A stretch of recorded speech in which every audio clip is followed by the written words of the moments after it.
Despite over 3 years of war and staggering Russian losses, approaching 1 million casualties claimed by some sources with vast material destruction, Vladimir Putin remains committed to achieving victory in Ukraine. While President Trump pushes for a negotiated peace, potentially involving significant Ukrainian concessions, Ukraine has preserved its sovereignty and has inflicted severe damage on Russia's military. Ukraine can still win. A popular strategy suggested by the National Security Journal is a robust three-pronged approach: increased Western military aid, including longer-range weapons to defeat Russia on the battlefield, tougher coordinated economic sanctions to cripple Russia's war economy, and unwavering political resolve from the West, including leveraging Russia's frozen assets.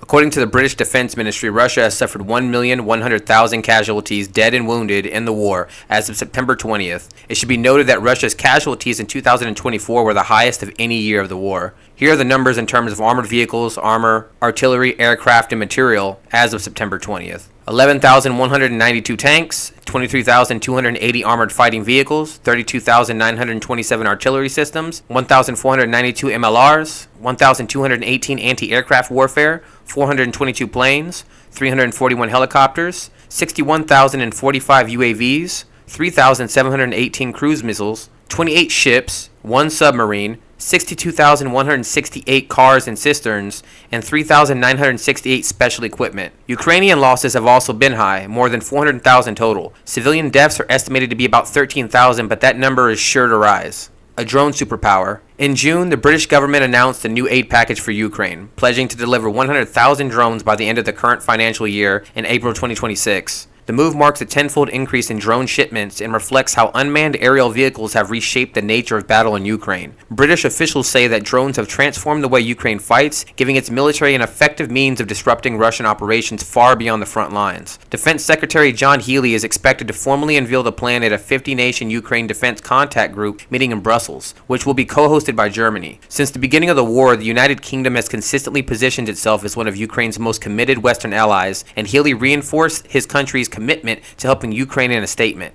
The UK is stepping up its support for Ukraine by delivering hundreds of thousands more drones this year and completing a major milestone in the delivery of critical artillery ammunition, Healey said. Expanded military support. The drone commitment is just one part of a much larger 4.5 billion British military aid program, within which £350 million has been allocated specifically for drone procurement and delivery. According to the British Ministry of Defence, the drone supply will include a variety of models suited for reconnaissance, targeting, and direct attacks on Russian assets. Beyond drones, the UK has also completed the delivery of 140,000 artillery shells to Ukraine since January of 25. The ammunition has proven critical in Ukraine's ongoing defense efforts. The government further announced an additional $247 million spending this year for training Ukrainian forces, suggesting Britain and perhaps other NATO members are not convinced a peace deal is forthcoming. The funds will go toward enhancing operational capacity and equipping Ukrainian soldiers with vital skills. A better economy. Ukraine's economy is outperforming the Russian economy in several key aspects for the first time since the onset of the full-scale invasion in 2022, although it is still a quarter smaller than it was in 2021. In contrast, in Russia, interest rates may soon rise to 23% to curb the ruble's decline. Banks are in a fragile state and GDP growth is projected to be just 0.5 to 1.5% in 2025. However, Ukraine is facing serious challenges: an escalating war, dwindling domestic resources, and the influence of President Donald Trump. Russia declined to extend the Black Sea Grain Initiative, also known as the Grain Deal, in July 2023. In response, Ukraine established its own maritime corridor, securing it through a maritime deterrence campaign involving drones and missiles. This enabled the resumption of not only grain shipments but also metals and minerals, which are the country's second most important exports. These measures, along with Western assistance, have prevented Russia from stripping Ukraine of the resources and morale needed to continue its struggle. However, the economy is now entering a phase where it faces its greatest challenges: severe shortages of energy, human resources, and finance. In December, Ukraine increased its electricity import capacity from the EU by nearly a quarter, reaching 2.1 GW. Many food producers are fermenting residues into biogoods for their own use, while industrial facilities are combining these resources with imports to prevent catastrophic blackouts. Continuous repairs to the power grid are expected to keep Ukraine's average electricity deficit at 6% of total demand in 2025 and 3% in 2026, according to Andriy Pishnia, governor of Ukraine's national bank. Another challenge is the labor shortage. Since 2022, mobilization, migration, and war have reduced the workforce by more than a fifth to 13 million people. Demand for labor remains high, with the number of vacancies reaching 65,000 per week,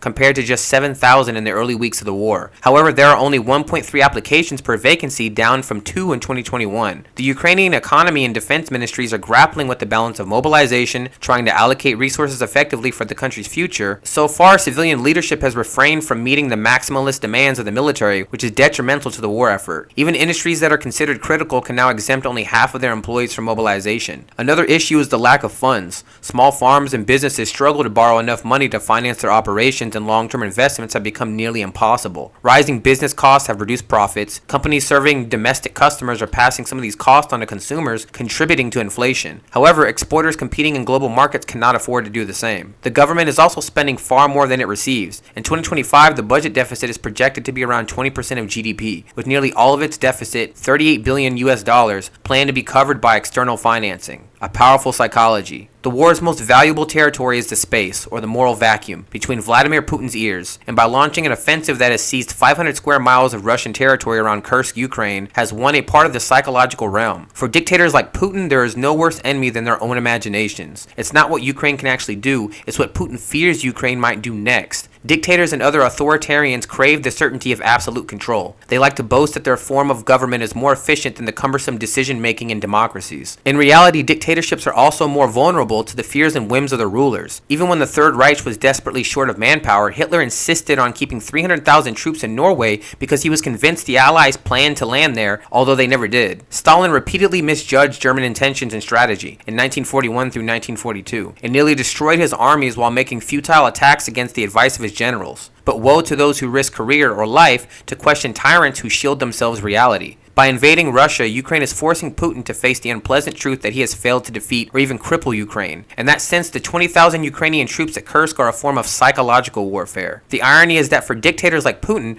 psychological warfare is the foundation of their rule. They wage it against their own populations to intimidate any potential political opposition. They wage it against other nations to convince rivals and potential victims that resistance is futile and to corrode national debate. Putin has spent years trying to undermine Ukraine, including disinformation, grabbing Crimea at gunpoint, and terror bombing Ukrainian cities with missiles and drones. And now the shoe is on the other foot. It is Putin who must react to Ukraine's moves. It is Putin who has to wonder if he can trust his military to defend Russia's borders. And it is Putin who has to explain to his people how the war that was supposed to forestall a mythical threat of NATO invasion ended up with foreign troops invading Russia. What makes the failure to defeat Ukraine so striking is that in many ways this has been an easy war for Putin. Russia has more troops and weapons than Ukraine, and it can draw on munitions and supplies from China, Iran, and North Korea. The Kremlin has mostly controlled the initiative, determining where and when the most intense fighting will occur. Russia has also enjoyed the luxury of not having to substantially defend most of its 600-mile land border with Ukraine, allowing Russian troops to mass at will for offensives. Compare Russia's strategic situation to that of Britain facing the Nazi Empire in late 1940, or the Soviet Union reeling from German invasion in the summer of 1941. Conditions could hardly be more ideal for Putin's war. Many of those comforting certainties have now evaporated. Russia can no longer assume that its home territory is inviolate to ground invasion. Ukrainian drones hitting oil refineries inside Russia may damage the economy and embarrass the regime, but foreign boots on Russian soil undermine the most essential task of any government, protecting the sovereignty of the nation. Critics of the Kursk operation point out that Putin has not redeployed troops from eastern Ukraine, where Russians are continuing to advance slowly but steadily village by village. They argue that Ukraine would have been better off using the assault troops at Kursk to reinforce its defenses in the east and south. But that's exactly what Putin wants, to keep Ukraine dancing to Moscow's tune, wearing out its best troops and equipment responding to crisis after crisis. If Putin is certain that he can control the pace of war, then he can assume that it is only a matter of time before Ukraine succumbs. The Kursk operation allows Ukraine to inject uncertainty into the situation. Putin can continue to lightly defend the Russia-Ukraine border while concentrating his forces to advance inside Ukraine. But that option no longer provides certainty. It's now a calculated risk that Ukraine won't attack some other part of Russia. And for all their bluster, dictators like Putin hate uncertainty more than anything else. Significant victories. Battle for Kiev. The beginning of the war was supposed to bring the existence of a 40 million European nation to an end, said the Kiev Independent. Russia's invasion plan centered around a surprise lightning strike on Kiev, toppling Ukraine's government while taking out its air defenses and military strongholds. Britain's Royal United Services Institute assessed per captured Russian documents. Ukraine was supposed to have been pacified within 10 days, but the country held strong. Russia came dangerously close to succeeding, though, as noted by Foreign Affairs. Kiev and Ukraine were saved through a combination of Putin's hubris, Zelensky's unexpected pluck, and wartime leadership skills and the Ukraine's years of planning and forewarning from Western intelligence. One of Putin's initial mistakes was trying to conquer a country the size of France with a force that Western estimates suggest was barely larger than the Allies' D-Day army in World War II, said the Associated Press. Thanks to this mismatch between ambitions and resources committed, retired Lieutenant General Mark Hertling said at the Washington Post, it took about 6 weeks for Phase 1 of Putin's campaign to fail. Destruction of Russian battalion at Bilohorivka. The surrender of Mariupol bled into the Battle of the Donbass, where Russia redeployed patchwork forces from the north and the south to try and capture the rest of Ukraine's industrial east. At this point, Ukraine had home field advantage, grit, valor, and a mobilized population girded for war, but it needed bigger and better weapons and a lot more ammunition. And before it could obtain them, it needed to convince Western allies that they wouldn't be throwing good weapons at a lost cause. Ukraine's armed forces proved that they were up for the fight by destroying what amounted to an entire Russian battalion tactical group at the Siversky Donets River near Bilohorivka and the Luhansk Oblast. For Ukraine, the strike helped open the floodgates of Western weapons and deflated the specter of an invincible Russian army. This ended up limiting Moscow's options in a region it very much wants to control, said the Wall Street Journal. Kharkiv Blitzkrieg. In Phase 3 of the war from July through September 2022, Ukraine's army forced a large-scale withdrawal in the northeast and the Sumy and Kharkiv Oblast, using small-scale counterattacks directed at just the right locations, as Ukrainian forces routed Russian forces in Kharkiv, liberating some 3,000 square miles in a matter of days. The humiliated Russians sustained casualties that far exceeded those suffered during the disastrous Phase 1 and Phase 2.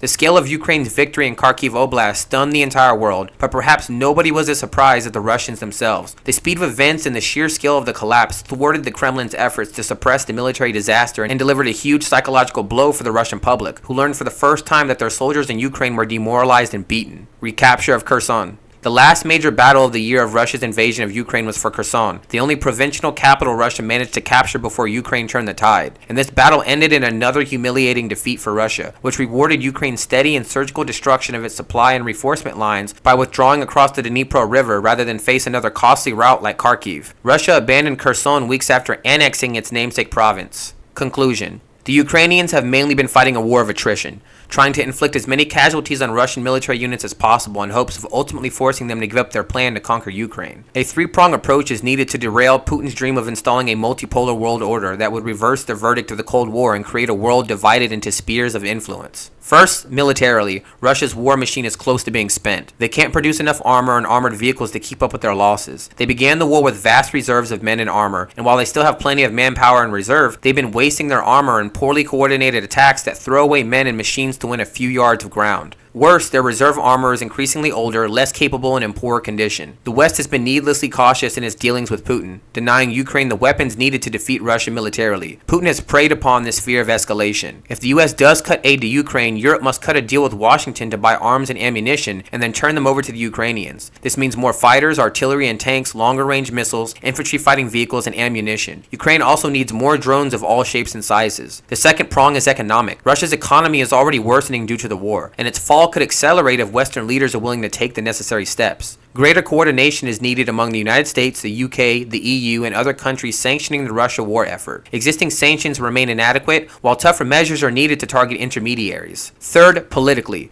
Putin has been banking on the erosion of Western support. The West needs to harden its rhetoric and make it crystal clear that Russia will not win this war militarily. There should be no talk of allowing Putin to save face by claiming any kind of victory. As a further political action, the West should threaten Russia's frozen funds. If Putin fails to comply with actual peace talks, then Europe should tell him all of those frozen funds will be turned over to Ukraine, or perhaps do this no matter what Russia does. It won't be easy, but that's how Ukraine can win.